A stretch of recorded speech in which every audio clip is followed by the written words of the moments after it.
कहकर सबको विदा कर दिया। फिर जब बैठक में अकेला बैठा न रहा गया तो ना जाने क्या सोचकर सीधा अंदर चला गया। रसोई घर में बरामदे में चटाई पर अनुराधा लेटी हुई थी। उसके दोनों ओर लड़के कुमार संतोष। महाभारत की कहानी चल रही थी।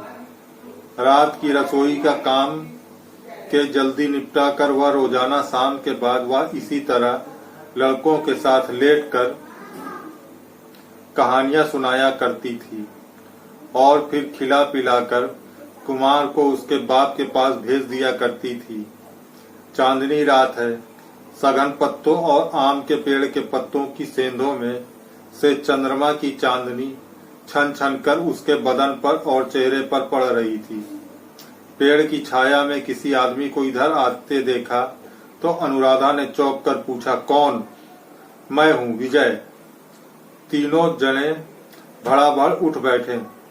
संतोष छोटे बाबू से अधिक डरता है। पहले दिन के बाद अभी भूला नहीं है। वह जैसे तैसे उठकर भाग गया। कुमार ने भी अपने मित्र का अनुसरण किया। विजय ने कहा, त्रिलोचन गंगोली को आप जानती हैं? आज वह मेरे पास आए थे। अनुराधा को आश्चर्य हुआ। उसने कहा, आपके पास? लेकिन आप तो उनके कर्जदार नहीं हैं। नहीं, लेकिन होता तो शायद आपको लाभ होता। मेरे एक दिन के अत्याचार का बदला आप और किसी दी चुका सकती हैं। अनुराधा चुप रही।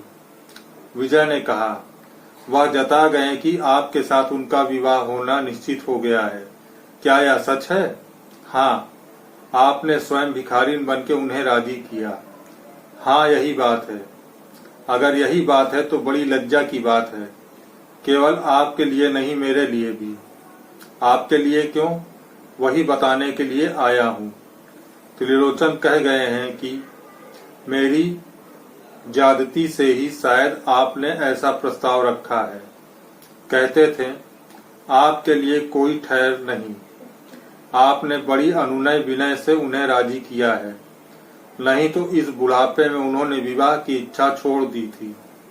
केवल आपके रोने धोने पर ही वह राजी हुए हैं। हाँ, यह सच है। विजय ने कहा, अपनी ज्यादती मैं वापस लेता हूँ और अपने व्यवहार के लिए आपसे क्षमा मांगता हूँ। अनुराधा चुप रही। विजय कहने लगा, जब अपनी ओर से इस प्रस्ताव को वापस ले लीजिए। नहीं, यह नहीं हो सकता। मैंने वचन दे दिया है। सब कोई सुन चुके हैं।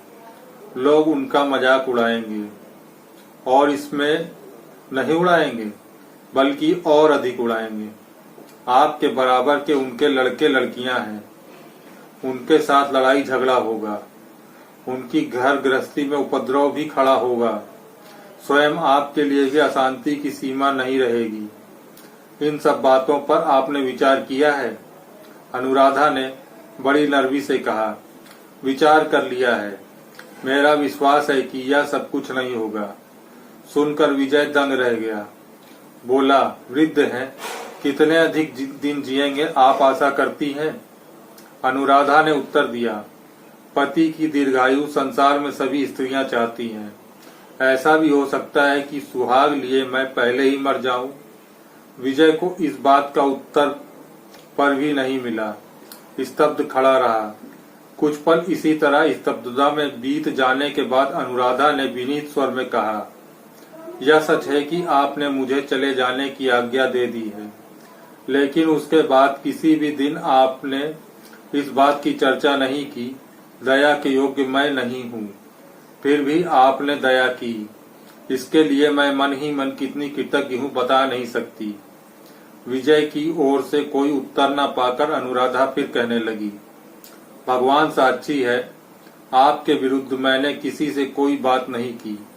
कहने से मेरी ओर से अन्याय होता है, मेरा कहना झूठ होता है।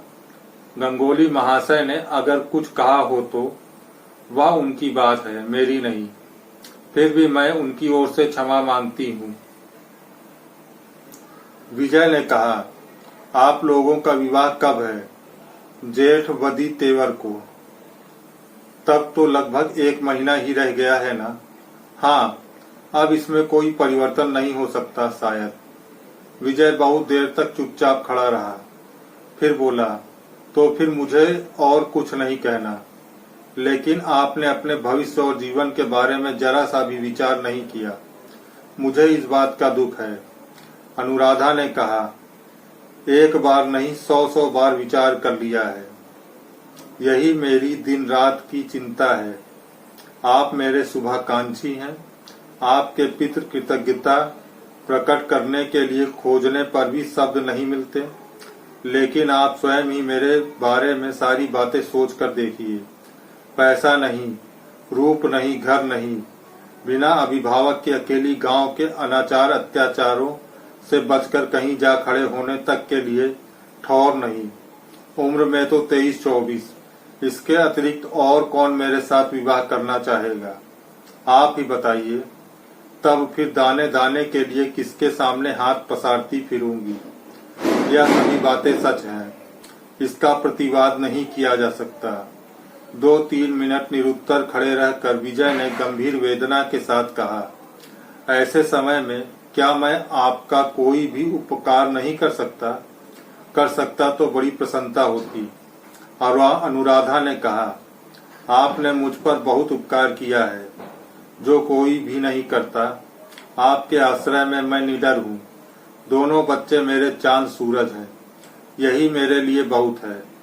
आपसे केवल इतना ही प्रार्थना है कि मन ही मन आप मुझे भैया के अपराध की भागनी न बना रखिएगा।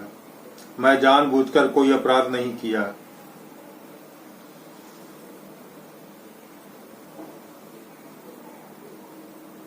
मुझे मालूम हो गया है, आपको कहने की आवश्यकता नहीं। इतना कहकर विजय बाहर चला गया। कलकत्ता से कुछ साग सब्जी, फल और मिठाई आदि आई थी। विजय ने नौकर से रसोई घर के सामने टोकरी उतरवा कर कहा, अंदर होंगी जरूर। अंदर से मीठी आवाज में उत्तर आया, हूँ। विजय ने कहा, आपको पुकारना भी कठिन है। हमारे समाज में होती तो मिस चटर्जी या मिस अनुराधा कहकर आसानी से पुकारा जा सकता था, लेकिन यहाँ तो यह बात बिल्कुल नहीं चल सकती। आपके लड़कों में से कोई होता तो उनमें से किसी को अपनी मौसी को बुला दो कहकर आपका काम निकाल लिया जा सकता था, लेकिन इस समय वह भी फरार है। क्या कहकर बुलाऊं बताइए? अनुराधा दरवाजे के पास आकर बोली, आप मालिक ठहरे हैं, मुझे राधा कहकर पुकार कीजिए। विजय ने कहा, बुलाने में कोई आपत्ति नहीं, लेकिन मालिकाना आधार के जोर पर नहीं। मालिकाना आधार था गगन चटर्जी पर, लेकिन वक्त तो चंपत हो गया। आप क्यों मालिक बनने लगी? आपको किस बात की गरज है? अंदर से सुनाई दिया, ऐसी बात मत कहिए, आप हैं तो मालिक ही। विजय ने कहा, उसका दावा मैं नहीं करता, लेकिन उम्र का दावा जरूर रखता हूँ। मैं आपसे बहुत बड़ा हूँ। नाम लेकर पुकारा करूंगा तो नाराज ना होइएगा। नहीं। विजय ने यह बात महसूस की है कि घनिष्ठता पैदा होने का आग्रह स्वयं उसकी ओर से कितना ही प्रबल क्यों ना हो, दूसरे पक्ष की ओर से बिल्कुल नहीं है।